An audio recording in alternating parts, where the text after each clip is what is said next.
જય શ્રી કૃષ્ણ. વાલા સજ્જનો, જ્યારે દેખાદેખીથી કે બીજાને બતાવવા માટે જે ભક્તિ કરવામાં આવે તે ભક્તિ નહીં, પરંતુ માત્ર તે એક પ્રદર્શન છે. પરંતુ જ્યારે જ્ઞાનથી સમયપૂર્વક જીવનમાં ઉતારવા માટે એક આદર્શ તરીકે જે ભક્તિ કરવામાં આવે તે એક સાધના બની જાય છે.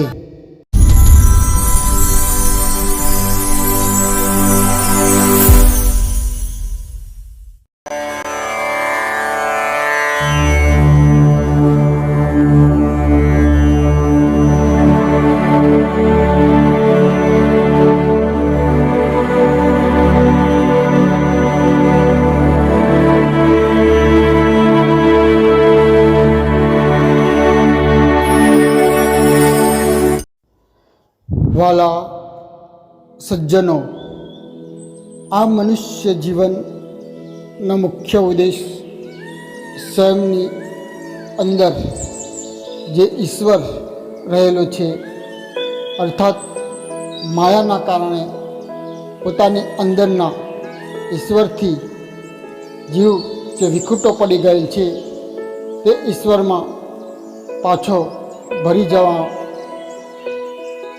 છે. તેમાં ભરી ગઈ સ્વયં ઈશ્વર બની જવું તે આ જીવનનો મુખ્ય ઉદ્દેશ છે. અર્થાત સ્વયં ઈશ્વરનું સ્વરૂપ હોવાનો બોધ થવો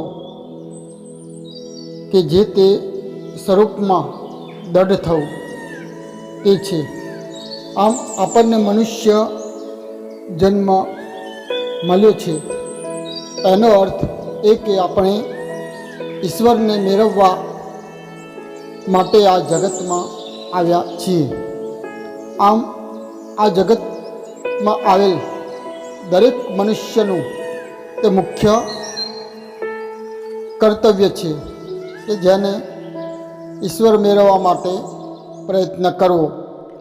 પછી તે આ અંગે અજાણ છે તે એક અલગ વાત છે.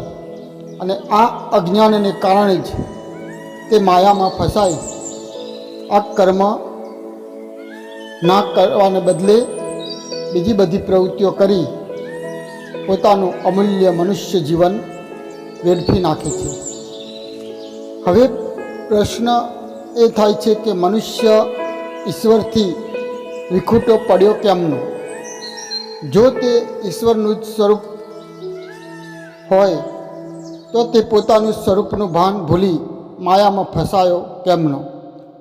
તો તેનું કારણ એટલું જ કે બ્રહ્મને અર્થાત ઈશ્વરને એક રમત રમવાની અથવા તો લીલા કરવાની ઈચ્છા થઈ કે હું એકમાંથી અનેક થાવ.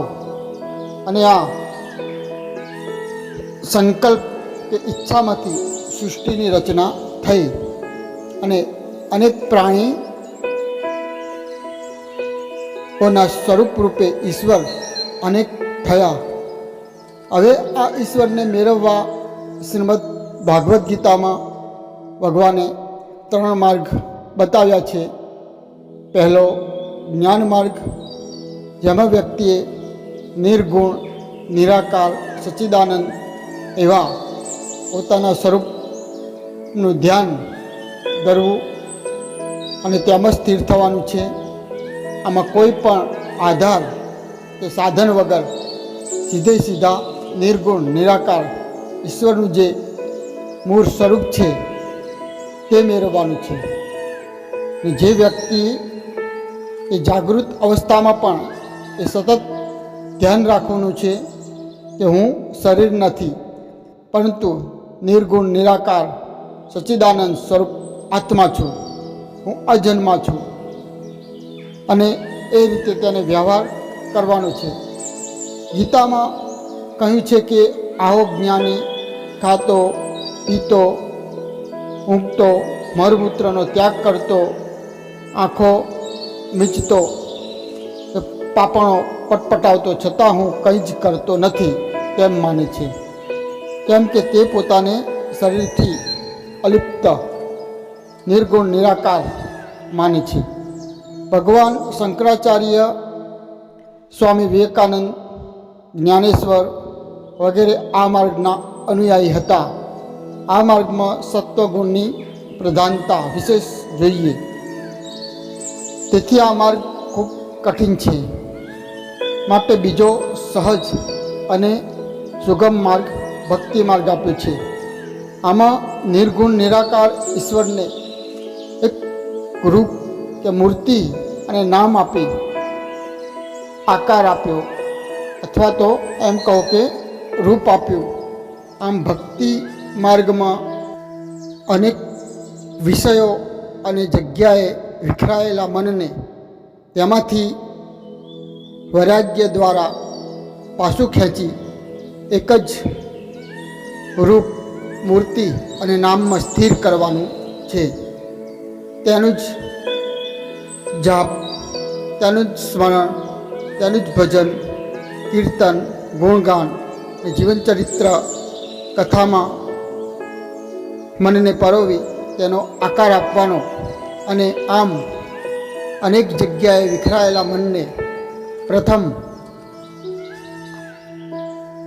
આકાર આપી એક જગ્યાએ સ્થિર કરવાનો, પછી એક જ જગ્યાએ સ્થિર થયેલ મનને તેમાંથી પણ હટાવી અંતમાં પોતાના મૂળ સ્વરૂપમાં લય કરી દેવાનું.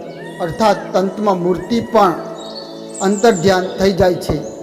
ગીતામાં કહ્યું છે ને, જે અંત સમયે તું મારા ભાવવાળો થા. તો આ રીતે મનને સતત એક જ જગ્યાએ સ્થિર કરવામાં આવે ત્યારે મનમાં બીજા કોઈ ઈચ્છા, વાસના, સંસ્કાર રહેતા નથી અને અંત સમયે મનને કોઈ વિષયનું સ્મરણ ના થતાં ઈશ્વરનું જ સ્મરણ થાય છે ને તે વ્યક્તિ ઈશ્વરમાં ભરી જાય છે. આમ વ્યક્તિ આમાં કોઈ ઈષ્ટને સમર્પિત થઈ જવાનું હોય છે. જેમ એક પતિવ્રતા નારી પોતાના પતિને જીવન સમર્પિત કરી દે છે, આમ આમાં એક જ ઈષ્ટ, એક જ મંત્ર, એક જ ગુરુમાં મનને આકાર આપી દઢ કરવાનું હોય છે. અને તેથી જ મેં ગયા ઓડિયોમાં કહ્યું હતું કે નમો બધાને, પરંતુ એક જ ઈષ્ટમાં સમર્પિત થઈ જાઓ. પરંતુ આજે આપણું એવું છે કે શ્રાવણ મહિનો આવ્યો એટલે આપણે શિવની ઉપાસના કરવા લાગી. જ્યારે હાલમાં ગણપતિના પૂજનના દિવસો ચાલે છે ત્યારે આપણે ગણપતિની પૂજા કરીશું. પછી પાછું નવરાત્રિ આવશે એટલે માતાજીની ઉપાસના કરીશું. આમ કોઈ એક ઈષ્ટ કે મૂર્તિમાં આપણું મન સ્થિર થતું નથી. જોકે હું માનું છું કે આ બધા અલગ અલગ ભગવાનના જ સ્વરૂપ છે, ભગવાનની જ મૂર્તિ છે, પરંતુ આમાં મનને એક ચોક્કસ આકાર કે એક ઈષ્ટમાં શ્રદ્ધા નહીં બેસે. અને તેથી જેમ એક પ્રતિવ્રતા નારીની જેમ એક જ પુરુષમાં કે પોતાના પતિમાં જ સમર્પિત થઈ જવાનું હોય છે, તેના માટે પછી બીજા પુરુષો ગમે તેવા ગુણવાન કેમ ના હોય, પરંતુ તેનો પતિ જ શ્રેષ્ઠ હોય છે. અને આમ તેના પતિ તેની પત્નીની બધી જ જીવન નિર્વાહની જવાબદારી ઉપાડી લે છે, તેમ તેના ભક્તનો તમામ ભાર ઈશ્વર ઉપાડી લે છે. આ માર્ગમાં એક જ ઈષ્ટની ભક્તિ અને સમર્પિત થવાનું હોય છે. તેના જ ગુણગાન ગાવાના હોય છે. જેમ કે મહાપ્રભુ વલ્લભાચાર્ય, મીરાબાઈ, નરસિંહ મહેતા, તુકારામ, જલારામ બાપા, તુલસીદાસ સર્વે આવા ભક્તો કે આ માર્ગ પર ચાલનારા હતા. નરસિંહ મહેતા એટલે કૃષ્ણ, તેવી જ રીતે જલારામ બાપા એટલે રામ, વલ્લભાચાર્ય એટલે બાલકૃષ્ણ. તે એકમ જ સમર્પિત હતા. મતલબ તે ગણપતિને બીજા કોઈ દેવને માનતા નહોતા એવું નહીં, આદર બધાનો કરતા. પરંતુ તેમનો ઈષ્ટ મીરાબાઈ, નરસિંહ મહેતા, તુકારામનું આપણે નામ લઈએ એટલે કૃષ્ણ જ આપણા ધ્યાનમાં આવે. તેવી રીતે જલારામ બાપા, તુલસીદાસ વગેરે ભક્તોના આપણે સ્મરણ કરીએ એટલે તેમની રામ ભક્તિ જ આપણને યાદ આવે. તો આ અવ્યભિચારણી ભક્તિ કહેવાય. અને પહેલાં જેમ ગવૈયો કે કોઈ સંગીતકાર કોઈ રાજાને આશ્રિત થઈ રહેતો, તે રાજા માટે જ તેમના દરબારમાં સંગીત કે ગીત કવિતા ગાતા, જેના બદલામાં રાજા તેને બધી જ સુખ સુવિધા, પગાર, ગાડી, બંગલો આપતા. તેની આ ભક્તિ છે. ભૂતકાળમાં ભગવાન અનેક ભક્તોના કામ કર્યા હતા, જેમ કે નરસિંહ મહેતાનું મામેરું ભર્યું વગેરે. તેનું કારણ તે ઈશ્વરને આશ્રિત થઈ ગયા હતા. રાત દિવસ શ્રી કૃષ્ણનું ભજન, ચિંતન અને ગુણગાન કરતા. આમ ઉપરોક્ત બંને માર્ગ સત્વગુણવાળાને સુગમ પડે છે, જ્ઞાન માર્ગ અને ભક્તિ માર્ગ.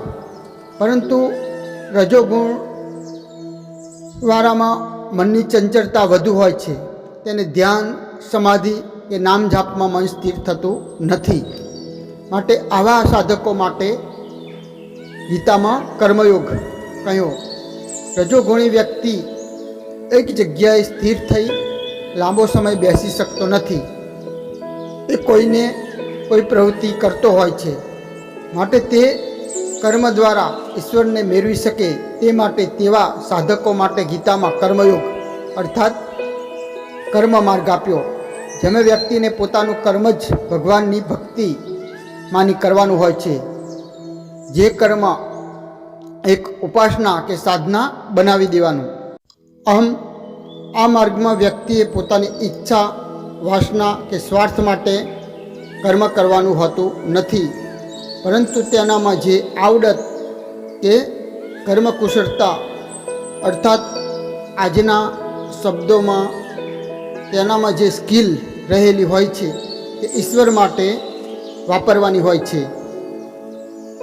આમ કર્મના પરિણામની ચિંતા કર્યા વગર, જશ કે અબજશ, સફળતા કે નિષ્ફળતાની પરવા કર્યા વગર તે ભગવાન માટે કૃતિ કરવાની. તે પછી સારું કર્મ હોય કે ખરાબ તેનાથી મતલબ નહીં. ભાવના, હેતુ શુદ્ધ હોવો જોઈએ. જેમ કે અર્જુન આનું ઉત્તમ ઉદાહરણ છે. અર્જુન મહાન ધનુર્ધારી હતો, પરંતુ તેને પોતાની માટે લડવાનું નહોતું, ધર્મ માટે, ઈશ્વર માટે. આમ કર્મ ખરાબ હતું, લોકોને મારવાના કે આજના અર્થમાં કહીએ તો કાટલા કાઢવાના હતા. પરંતુ તેનો ઉદ્દેશ્ય શુદ્ધ હતો, તેની પોતાનો કોઈ સ્વાર્થ નહોતો. આમ આપણે દરેક કૃતિ ઈશ્વરને અર્પણ કરવી. તે પછી નોકરી, ધંધો હોય કે પરિવાર પાલન પોષણ કે સંતાનનો ઉછેર, નિષ્કામ ભાવથી પોતાનું કર્તવ્ય ઈશ્વરની ભક્તિ માની કરવાનું. અર્જુન, ગાંધીજી, લોકમાન્ય તિલક વગેરે આ માર્ગ પર ચાલનારા હતા. તો વાલા સજ્જનો, મારો કહેવાનો મતલબ ઈશ્વર મેળવવા જે 3 અલગ અલગ માર્ગ આપ્યા તે જ સાધના માર્ગ છે. આ માર્ગને પોતાના જીવનમાં સાધના માનવી આચરવાથી ઈશ્વર પ્રાપ્તિ થાય છે.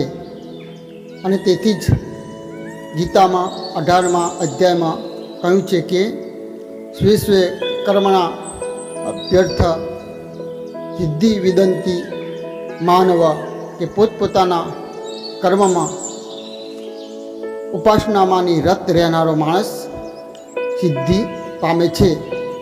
તો આવતા પ્રકરણમાં સાધનાનો એક માર્ગ એટલે ભક્તિ માર્ગ, કે જેમાં મુખ્ય સાધન ઈશ્વરનું નામ જપ, ભજન અને મૂર્તિ છે, તેનું આપણે વાત કરીશું. તો આપ સર્વે મારી સાથે બની રહેશો તે આશા સાથે આપ સર્વને મારા ભાવથી જય શ્રી કૃષ્ણ. अच्युतं केशवं कृष्णदामोदरम्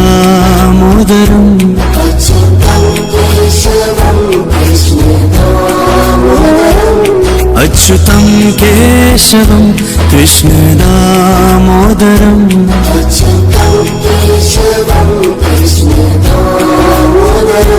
रामनारायणं जानकीवल्लभम्